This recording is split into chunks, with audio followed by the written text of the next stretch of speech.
কবরের মধ্যে কিছু কিছু ব্যক্তির লাশ ফেরেশতারা খুঁজে পাবেন না। ফেরেশতারা কবরে আসবেন, আসার পরে দেখবেন যে কিছুক্ষণ আগে যে মাইয়াতকে দাফন করা হলো সে মাইয়াতের লাশ কবরের মধ্যে খুঁজে পাচ্ছেন না। আল্লাহ রাসূল সাল্লাল্লাহু আলাইহি সাল্লাম বলেন, বুখারীর বর্ণনায় আসছে যে মাইয়াতকে যখন দাফন করে আত্মীয় স্বজনরা চলে যায়, 40 কদম দূরে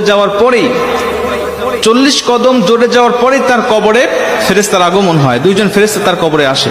বুখারীর এক বর্ণনায় আসছে, আল্লাহ রাসূল সাল্লাল্লাহু আলাইহি সাল্লাম বলেন, আব্দু ইদা বুদিয়া ফি কবরিহি, যখন কোন বান্দাকে কবরের জগতে রাখা হয় তখন ওই বান্দাকে কবরে রেখে তার আত্মীয় স্বজন পাড়া প্রতিবেশীরা যখন চলে যায়, জুতার আওয়াজ এখনো শোনা যাচ্ছে কবর থেকে, তখনও ওই ফেরেশতারা তার কবরের মধ্যে উপস্থিত হয়ে যায়। ঠিক তখনই যখন কবরের মধ্যে ফেরেশতারা উপস্থিত হয়ে যায়, উপস্থিত হওয়ার পরে কিছু কিছু কবরে এসে দেখবেন যে কবরের মধ্যে লাশ খুঁজে পাওয়া যাচ্ছে না। ফেরেশতারা ডাক দিয়ে বলবেন, কি ব্যাপার?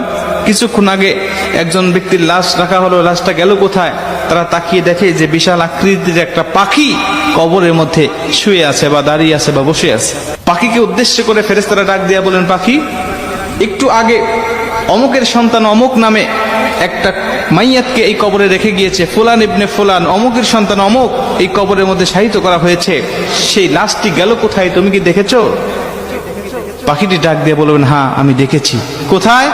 বললেন, সে আমার ডানার তলে ঘুমাচ্ছে, আরামের ঘুম, প্রশান্তির ঘুম দিয়েছে, আমি তাকে কবর থেকে জাগ্রত করব না।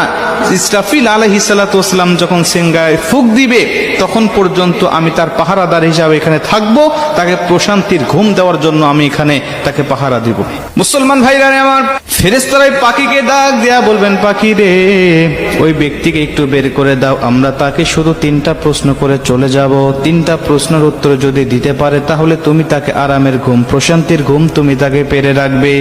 পাখিটি ডাক দেয়া বলেন, না, আমি তাকে বের করে দিব না, আমি তাকে বের হতে দেব না, আমি তাকে ডাক দিতে পারবো না। খবরদার তোমরাও উচ্চ স্বরে কথা বলবে না।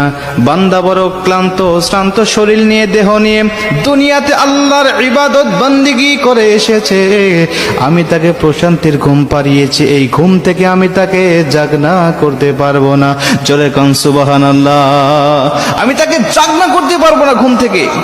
ফেরেশতারা ডাক দিয়া বলবেন, তোমাকে জাগনা করতেই হবে, কারণ আমি তাকে 3টা প্রশ্ন করব, তাকে রব সম্বন্ধে, দিন সম্বন্ধে আর নবী সম্বন্ধে তার কেমন ধারণা আছে, আমি তার কাছ থেকে এই জবাবদিহিটা নিতে চাই। তারপরে তুমি তাকে আরামের ঘুম, প্রশান্তির ঘুম তুমি তাকে পারাবে, যদি সে উত্তরগুলো দিতে পারে।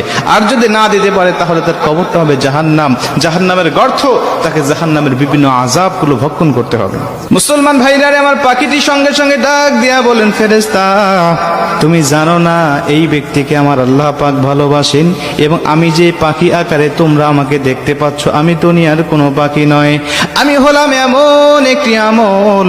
দুনিয়ার জমিনে বান্দা যত কোরআন তেলাওয়াত করেছে, দুনিয়ার জমিনে নামাজের মধ্যে বান্দা কোরআন তেলাওয়াত করেছে, দুনিয়ার জমিনে বান্দা আল্লাহর জিকির করেছে, দুনিয়ার জমিনে তাহাজ্জুদে আমাকে তেলাওয়াত করেছে, দুনিয়ার জমিনে বান্দা সর্বসময় আমার তেলাওয়াত করেছে, ঈশার নামাজের পরে বান্দা আমার সূরা মুলুক তেলাওয়াত করেছে, ফজরের নামাজের পরে বান্দা আমার সূরা ইয়াসিন তেলাওয়াত করেছে, মাগরিবের নামাজের পরে আমার সূরা ওয়াকিয়া তেলাওয়াত করেছে। বিভিন্ন সময় সে আমাকে নিয়ে পড়েছিল, আমি কোরআন দিয়ে পারিবারিক জীবন, সামাজিক জীবন, রাষ্ট্রীয় জীবন সে পরিচালনা করেছে।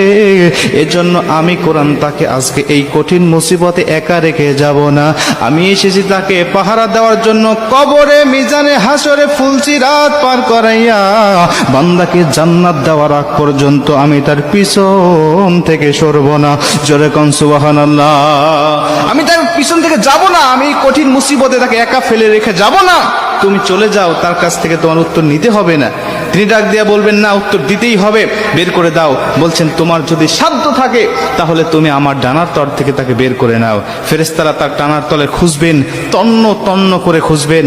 হাদিস শরীফের মধ্যে আসছে, কিন্তু লাশটি খুঁজে পাবেন না তারা। মুসলমান ভাইরা আমার, ফেরেশতারা আল্লাহকে ডাক দিয়ে বলে, মালিক, অমুকের সন্তান অমুককে এই কবরের মধ্যে কিছুক্ষণ আগে রেখে গিয়েছিল তার আত্মীয় স্বজন, কিন্তু এখন তো তার কবরে তাকে পাই না, কেন, কোথায় গেল, আপনি আমাদেরকে বলেন। আমার আল্লাহ পাক ডাক দেয়া বলবেন, ফেরেশতা আমার, সমস্ত ব্যক্তিদের কবরে তোমরা সওয়াল জবাব নিতে পারবে, সমস্ত কবরবাসীর কবরে গিয়ে তোমরা